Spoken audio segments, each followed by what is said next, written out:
2 రోజుల క్రితం వైఎస్ఆర్సీపీ ఒక ర్యాలీని పిలుపునిచ్చి స్కూల్ పిల్లలను, ఇంటర్ చదువుతున్న మైనర్ బాలికలను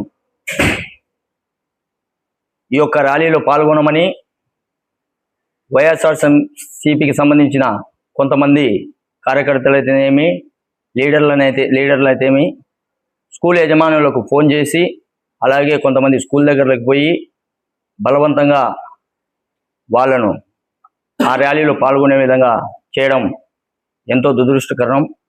ఎందుకు చెప్తున్నామంటే, చిన్నపిల్లలు రాజకీయాలలో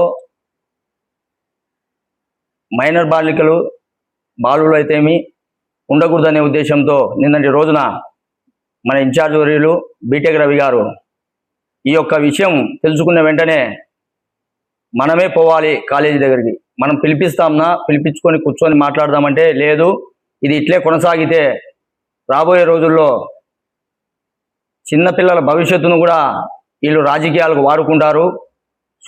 స్కూల్ యజమానులు అయితేమి, కాలేజీ యజమానులకైతేమి మనం గట్టిగానే చెప్పాలా అనే ఉద్దేశంతో ఆయన ఒక సంకల్పంతో 3 కాలేజీలకు తిరిగి ఎక్కడైతే కాలేజీలు పోయినారో ఆ కాలేజీల యజమానులకు పిలిచి దండించడం జరిగింది. వాళ్ళు చెప్పిన మాటల ప్రకారంగా మాకు చాలా ఒత్తిడి ఉంది, వైఎస్ఆర్సీపీకి సంబంధించిన కొంతమంది నాయకులు వాళ్ళు ఫోన్ చేసి కొంతమంది వచ్చి బెదిరించి పిలిచబోవడం జరిగింది అన్నారు. దానికి బీటెక్ రవి గారు ఈ యొక్క ర్యాలీకి సంబంధించిన అధ్యక్ష వహిస్తున్న అవినాష్ రెడ్డి గారికి సూటి ప్రశ్న చెప్పినారు. ఏం చెప్పారంటే, ఆయన చిన్నపిల్లలను కూడా రాజకీయాలకు వాడుకోవడం నీ అంత చేతగానితనానికి ఇది ఒక నిదర్శనమని ఆయన చెప్పారు. దానికి నువ్వు నిజంగా నీ పార్టీ వాళ్ళు మీరు అందరు కలిసి తల్లిదండ్రులకు ఆ పిల్లలకు పిలిచబోయినందుకు తల్లిదండ్రులకు బహిరంగ క్షమాపణ చెప్పమన్నారు. దానికి ఆయన బహిరంగ క్షమాపణ చెప్పకపోగా ఆ యొక్క విషయాన్ని కూడా ఆయన పూర్తిగా ఆయన మీడియా ముందు కానీ ఎవరి ముందర కానీ ఆయన చెప్పకపోయినాడు. కానీ నిన్న రోజున వైఎస్ఆర్సీపీకి సంబంధించిన కొంతమంది లీడర్లు ప్రెస్ మీట్ పెట్టి మేము ఎక్కడ కూడా విద్యార్థులను పిలుచుకోపోలే, ఎక్కడ కూడా మా వాళ్ళు చెప్పలే అంటారు. అదే చెప్పలేదని చెప్పి ఎవరన్నా నిరూపించగలుగుతారా అని చెప్పారు. నిన్న రోజు చెప్పినారు. ఈరోజు స్కూల్ యజమానులు పోయి సిఏ గారికి కూడా కంప్లైంట్ ఇవ్వడం జరిగింది. కొంతమంది వైఎస్ఆర్సీపీకి సంబంధించిన వాళ్ళు మమ్మల్ని ఈ రకమైన ర్యాలీకి రమ్మని పిల్లలను ఒత్తిడి చేయడం వల్ల మేము పంపించడం జరిగిందని. దీనికి ఏం చెప్తారు వైఎస్ఆర్సీపీకి సంబంధించిన వాళ్ళు?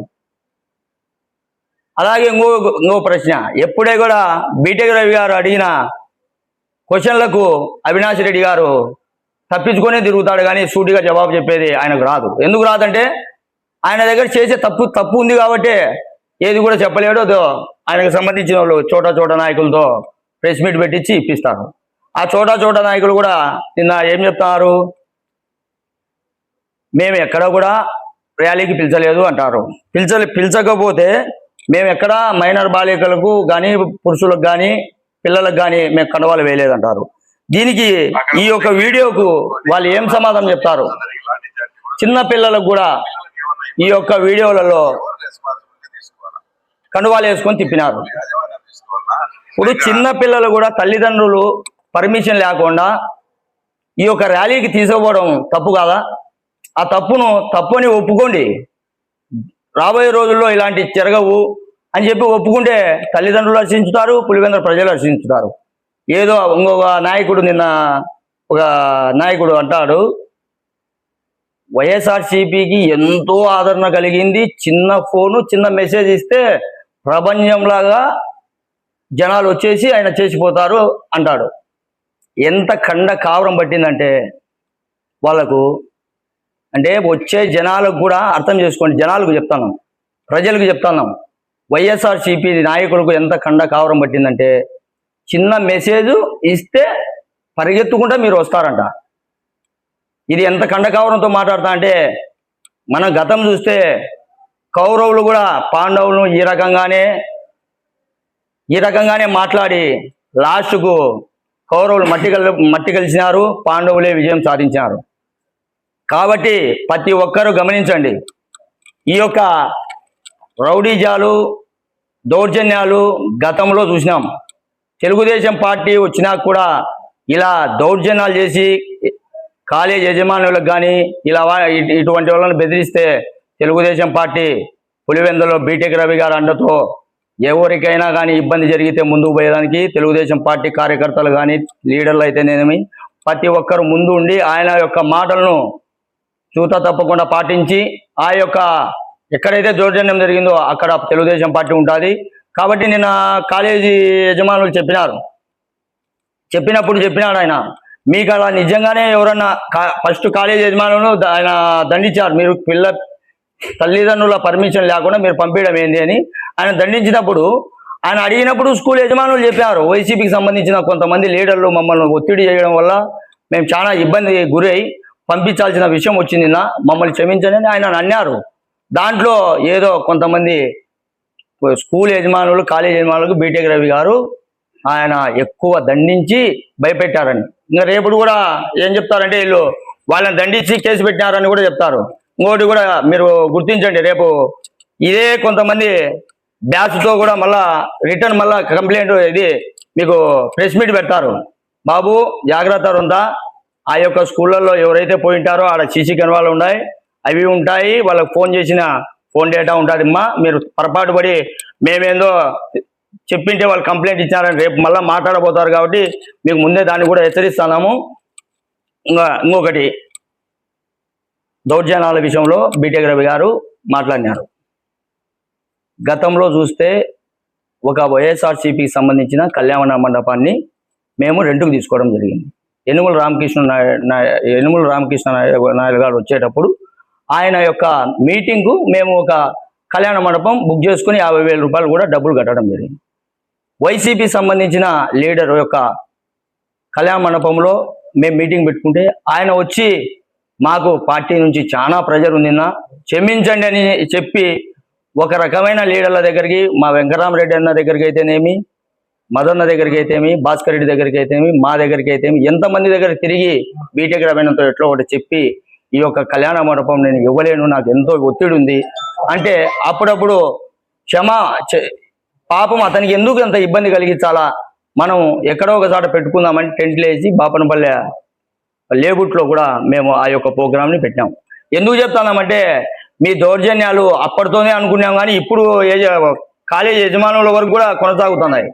కాబట్టి ఈ యొక్క భయం ఉండాలా, ఎందుకంటే తప్పు చేసినోడు ఖచ్చితంగా శిక్షించబడాలి. కాబట్టి ఆ యొక్క తప్పు చేసినోడికి కంప్లైంట్ ఇచ్చి ఆ యొక్క ప్రాసెస్లో వాళ్ళను చేయమని చెప్పినాం.